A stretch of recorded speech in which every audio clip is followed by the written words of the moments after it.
Sejarah Indonesia masih banyak yang belum tersingkap, entah karena minimnya informasi atau memang sengaja ditutupi. Salah satu kajian menarik untuk dibahas adalah teori tentang benua Lemuria dan hubungannya dengan Zionisme. Mungkin akan banyak orang Indonesia kaget jika mengetahui ide Zionisme ternyata turut bersemai di Nusantara. Apa hubungan antara benua Lemuria dengan gerakan Yahudi di Indonesia? Bagaimana gerakan tersebut bisa masuk ke Indonesia? Lalu bagaimana pengaruhnya bagi Indonesia? Inilah video series Makna Masa, Lemuria dan Jejak Yahudi di Nusantara. Bagian 1, Zionis berbungkus spiritualis.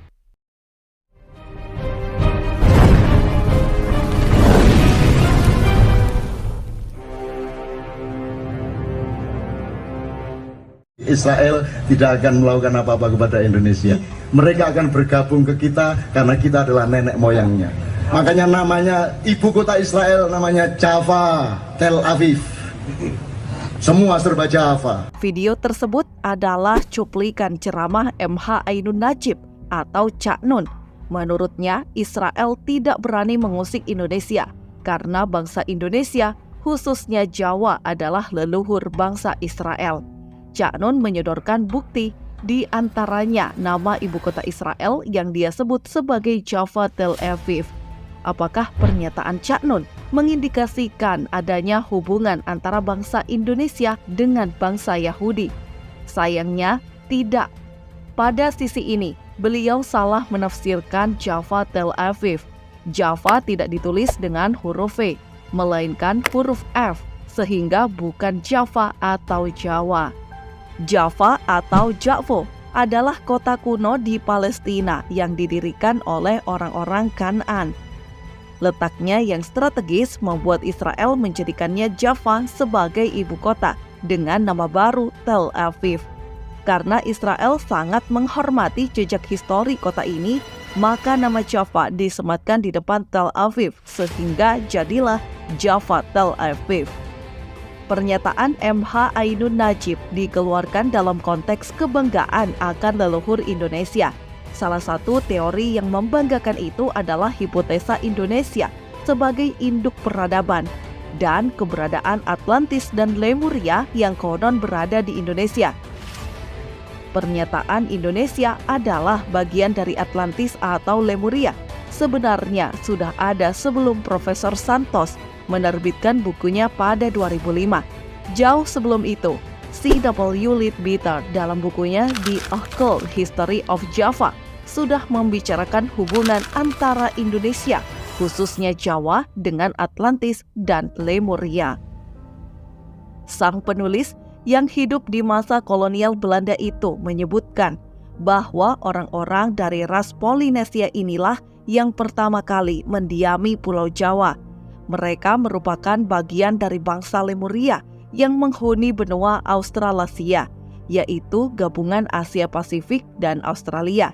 Kedatangan bangsa Lemuria disusul oleh kedatangan penduduk Atlantis yang membawa beserta mereka kepercayaan-kepercayaan jahat dari negara mereka. Raja India, Kariska, kemudian mengirimkan ekspedisi ke Jawa tahun 78 Masehi. Pemimpin ekspedisi itu dikenal sebagai Aji Saka. Misinya adalah memusnahkan semua upacara jahat dan kanibalisme, serta menerapkan kembali berlakunya hukum dan budaya Arya atau Hindu. Secara umum, memang buku Leadbeater ini tidak ilmiah dan sangat bias. Namun kita tidak akan membahas lebih dalam tentang buku tersebut, karena ada hal yang lebih menarik, yaitu latar belakang penulisnya. Leadbeater, sang penulis buku sejarah gaib Pulau Jawa, adalah tokoh utama di balik gerakan teosofi di Hindia Belanda. Teosofi, singkatnya, adalah sebuah gerakan internasional yang bertujuan untuk menemukan pengetahuan agung di atas semua agama. Dengan dalih untuk menemukan kebijaksanaan religi, mereka mencampur adukan semua ajaran agama. Gerakan teosofi sendiri adalah gerakan internasional yang didirikan tahun 1875 oleh Helena Blavatsky, perempuan Yahudi kelahiran Rusia berdarah Jerman. Didirikan di New York, teosofi terinspirasi dari berbagai diskusi yang mempelajari kepercayaan dan tradisi-tradisi kuno seperti Kabalah. Kabalah adalah ilmu mistis yang berasal dari tradisi Yahudi. Blavatsky dan para pendiri teosofi lainnya merupakan anggota Freemason. Dibidani oleh tokoh-tokoh Freemason, ajaran teosofi banyak dianut oleh pengikut Freemason di seluruh dunia. Sebagai informasi, Freemason adalah sebuah organisasi persaudaraan Yahudi internasional paling rahasia yang pernah dikenal umat manusia. Freemason menjalankan agenda rahasia dan tersembunyi yang tidak diketahui masyarakat umum. Banyak ahli berpendapat bahwa organisasi ini telah menjadi dalang dalam serangkaian revolusi yang terjadi di dunia. Namun, para Mason tetap bungkam terhadap semua tuduhan dan lebih memilih untuk tampil sebagai sebuah organisasi sosial yang bukanlah wujud asli mereka. Kembali kepada perkumpulan teosofi. Sebelum mendirikan teosofi, Blavatsky memutuskan melakukan perjalanan ke berbagai penjuru dunia untuk menemukan intisari spiritualitas versinya. Ia pergi ke Mesir, India, Eropa, hingga ke Indonesia. Majalah Teosofi, Lucifer, melaporkan bahwa sebelum mendirikan perkumpulan teosofi, Madame Blavatsky berkali-kali ke Hindia Belanda dan menaruh perhatian tinggi terhadap nilai-nilai Jawa yang menurutnya dapat dijadikan penyumbang ajaran teosofi. Beberapa pendapat menyatakan Blavatsky memilih Indonesia karena ia yakin tradisi bangsa Lemuria masih meninggalkan jejaknya di Jawa. Kunjungan pertamanya ke Jawa dilakukan pada 1852.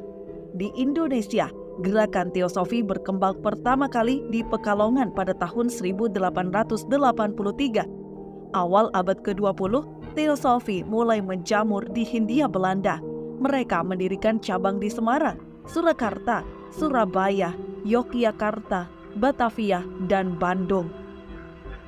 Pertemuan kelompok teosofi biasanya dilaksanakan di sebuah tempat yang disebut loji.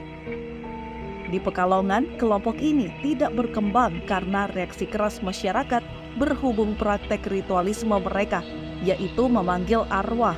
Karena itu, penduduk sekitar menyebut loji sebagai gedung setan. Pengalaman di Pekalongan memaksa mereka mengalihkan kegiatannya menjadi lebih humanis seperti kegiatan sosial dan pendidikan. Dalam menjalankan kegiatannya, perkumpulan teosofi bekerja sama dengan organisasi Freemason Hindia Belanda yang disebut Freemasonry. Mereka menempati gedung dan loji yang sama. Hadirnya perkumpulan teosofi seolah membangkitkan gerakan Freemason dan memperkuat jaringan Yahudi di Indonesia. Sebagai perkumpulan ritualis intelektual, teosofi lebih disambut oleh berbagai kalangan, bahkan masyarakat lokal sekalipun. Anggota teosofi banyak berasal dari para pejabat penting Hindia Belanda. Kenyataan ini menjadikan perkumpulan tersebut sebagai organisasi elit pada masanya. Sebagai gambaran seberapa besar pengaruh mereka, dahulu Jalan Merdeka Barat dinamakan sebagai Blavatsky Boulevard atau Jalan Raya Blavatsky. Untuk mendekati penduduk lokal, teosofi menyebarkan ajarannya melalui propaganda budaya dan seni Jawa, yaitu wayang. Berkat propaganda yang gencar lewat wayang, orang Indonesia, terutama priai Jawa, semakin banyak yang mengikuti gerakan ini. Selain itu, mereka seringkali mengadakan diskusi di mana priai pribumi dapat bergaul dan bertukar gagasan tanpa sekat dengan elit Eropa. Inilah yang menyebabkan banyak tokoh pergerakan nasional Indonesia tertarik untuk menjadi anggota teosofi. Menurut buku Iskandar P. Nugraha dalam Teosofi, Nasionalisme dan Elit Modern Indonesia, salah satu tokoh pribumi terkenal yang masuk organisasi teosofi adalah Dr. Rajiman Widyoningrat, Dr. Cipto Mangunkusumo, dan Dowes Dekker. Soekarno sendiri memiliki hubungan dengan gerakan ini.